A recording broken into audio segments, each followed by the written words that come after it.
అక్కడే లైవ్లో సిద్ధంగా ఉన్నారు మా ప్రతినిధి కిషోర్. వైఎస్ జగన్మోహనపురం తూర్పుగోదావరి జిల్లా కాకినాడ రూరల్ మండలంలోని ఇళ్ల స్థలాల ప్రాంగణానికి పెట్టిన పేరు ఇది. సో అక్కడ నుంచి మా ప్రతినిధి కిషోర్ కనెక్ట్ అయి ఉన్నారు. కిషోర్, అంటే ఒక గవర్నమెంట్ మారిపోయిన తర్వాత వెంటనే ఆ పేర్లు తొలగించే ప్రయత్నం చేశారు కొంతమంది జన సైనికులు. అంటే పేర్లు పూర్తిగా తీసేశారా, అర్చమించి ఇంకా అలాగే ఉన్నాయా కిషోర్? Thank you Ravi. ప్రస్తుతం కాకినాడ జిల్లాలో ప్రస్తుతం కాకినాడ జిల్లాలో కాకినాడ రూరల్ కి సంబంధించినటువంటి అంటే కాకినాడ అర్బన్ కి సంబంధించిన స్థానికుల్ని పూర్తి స్థాయిలో కాకినాడ అర్బన్ రూరల్ కి 15 కిలోమీటర్ల సమీపంలో అంటే 15 కిలోమీటర్ల దూరంలో కాకినాడ టౌన్ కి సంబంధించిన ప్రజల్ని ఇక్కడికి తరలించడం అంటే ఇక్కడికి ఓటర్లని కానీ అటు పేద ప్రజలను కానీ పూర్తి స్థాయిలో కాకినాడ రూరల్ కి దూరంగా పంపించడం అంటే ఇటు పక్కనే జస్ట్ ఒక 2 కిలోమీటర్స్ డిస్టెన్స్ లోనే పిఠాపురం నియోజకవర్గం కాన్స్టిట్యూన్సీ స్టార్ట్ అవుతుంది. అంటే ఇక్కడ ఆల్మోస్ట్ ఇది పిఠాపురం కాన్స్టిట్యూన్సీకి ఆనుకుని ఉన్నది. కానీ ఇక్కడ పూర్తి స్థాయిలో జగన్మోహన్ పురం అనేది పూర్తి స్థాయిలో పిఠాపురం నియోజకవర్గంలో కలిపే విధంగా చర్చలు జరుగుతున్నాయి. అందులోని గతంలో వైఎస్ఆర్సీపీ నవరత్నాల్లో భాగంగా అవకతవకలలో ప్రధానంగా చూడొచ్చు. ఇప్పుడు ఇది ఇక్కడ మన ఓప్ ఐలాండ్ కి సంబంధించి పూర్తి స్థాయిలో ఈ సముద్రం ఒడ్డు కరెక్ట్ గా 50 మీటర్స్ కూడా అంటే 50 మీటర్లు కూడా లేదు.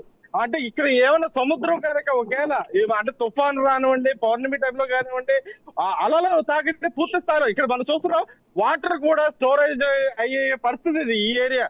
ఎటువంటి నిత్యావసర వస్తువులు కానీ, ఎటువంటి వాటర్ కానీ, నిత్యావసర వస్తువులు కానీ ఎక్కడ కూడా అందలేని పరిస్థితి.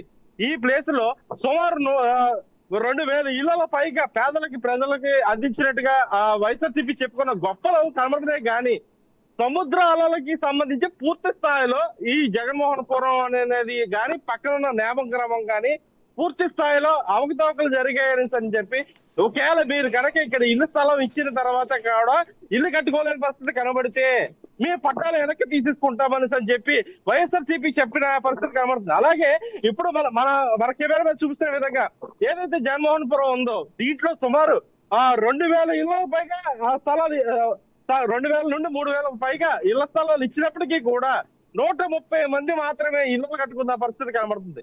కానీ జగన్మోహన్ రెడ్డి చేసిన నవరత్నాల్లో భాగంగా పేదలని మరీ ఇంత దారుణంగా నిత్యావసర వస్తువులు కూడా దొరకలేని పరిస్థితుల్లో, అటు వాటర్ కూడా దొరకలేని ప్లేసెస్ లో వారిని పంపించడం అనేది పూర్తి స్థాయిగా పేద ప్రజలు గాని ఓటర్లు గాని పూర్తిగా వ్యతిరేకించిన పరిస్థితి కనబడ్డది. జగన్మోహన్ రెడ్డి గవర్నమెంట్ కిషోర్ ఒక పాయింట్ మీద క్లారిటీ ఇవ్వండి నాకు. అది జగన్మోహన్ రెడ్డి విధేయులు, భక్తులు, ఆయన అభిమానించేవారు పెట్టిన పేరే టెక్నికల్ గా కూడా రికార్డ్స్ లో అదే పేరుందా ఆ ప్రాంతానికి, వైఎస్ జగన్మోహనపురం అని చెప్పి? ప్రధానంగా కాకినాడ మినిస్టర్ ఎవరు కురసాల కన్నబాబు, కాకినాడ రూరల్ కి సంబంధించినటువంటి కురసాల కన్నబాబు స్వయంగా కాకినాడ రూరల్ కి సంబంధించి ప్రజలను ఇక్కడ తరలించే ప్రయత్నం చేశారు. మొదట నవరత్నాల్లో భాగంగా జగన్మోహన్ రెడ్డి చేసిన శంకుస్థాపన మొట్టమొదటిది జగన్మోహన్పురం. అదే ఇది కాకినాడ రూరల్ కి సంబంధించి అది కూడా అదే జగన్మోహన్పురం అఫీషియల్ గా కూడా అదే పేరుందా, లేకపోతే వాళ్ళు పెట్టుకున్న పేరా ఆ కాలనీకి? పూర్తి స్థాయిలో అంటే ఇక్కడ సిల్వర్ ప్లేట్లు సంబంధించి స్టీల్ ప్లేట్లకు సంబంధించి పూర్తి స్థాయిలో తొలగించడం జరిగింది. అలాగే పేద ప్రజలు కూడా స్వచ్ఛందంగా ఈ కాలనీకి ఈ పేరు ఉండకూడదని చెప్పి ఇప్పటికే ఆరోపిస్తున్న పరిస్థితి. ఎందుకంటే పట్టాలు ఇష్టాలు లేకుండా మా చేతికి ఇవ్వడం, మమ్మల్ని బలవంతంగా ఇల్లు కట్టించుకునే ప్రయత్నం చేయడం మేము పూర్తిగా వ్యతిరేకిస్తున్నామని చెప్పి స్థానికులు ఇక్కడ ఉన్న 130 మంది కూడా ఎక్కడెక్కడ అంటే సుమారు ఇంటికి గ్యాప్ సుమారు అంటే కట్టుకున్న ఇళ్లలో సుమారు ఒక 5-6 ఇళ్లు దాటిన తర్వాత ఇల్లు ఉండడం, ఈ ఇందులో ఇక్కడ ఏమైనా దొంగతనం జరిగినా లేకపోతే ఏమైనా అవాంఛనీయకరణ జరిగినా మమ్మల్ని చూసే నాదుడు కూడా లేడని చెప్పి ఇక్కడ స్థానికులు ఆరోపించడం. ప్రధానంగా ఇక్కడికి తీసుకురావడం అనేది కాకినాడ రూరల్ లో ప్రధానమైన చర్చాంశంగా జరిగింది. అప్పట్లో జనసేన కానీ టీడీపీ కానీ ప్రతిపక్షంగా ఉన్నప్పటికీ కూడా ఎంతో వ్యతిరేకించినప్పటికీ కూడా జగన్మోహన్ రెడ్డి ససేమేరా కూడా ఇక్కడ ఓపెన్ చేసే కార్యక్రమం ఇక్కడ నుండే ప్రారంభించారని చెప్పి తెలుస్తుంది. కానీ గతంలో కురసాల కన్నబాబు కూడా ఎన్నో అర్జీలు పెట్టుకున్నారు స్థానికులు. సార్ మాకు ఇక్కడ ఇల్లులు వద్దు, ఇక్కడ మేము కట్టుకుంటే సునామీ వచ్చినా లేకపోతే తుఫాన్ వచ్చినా ఫస్ట్ తాకేది మాకే నష్టం కలిగేది. సుమారు 300 కుటుంబాల దాకా అంటే 300 కుటుంబాలు అంటే ఇంచుమించు ఇంటూ 2 వేస్తున్నా అంటే 6,000 మంది పైగా ఇక్కడ నిర్భాగ్యులు అవుతాం. ఇక్కడ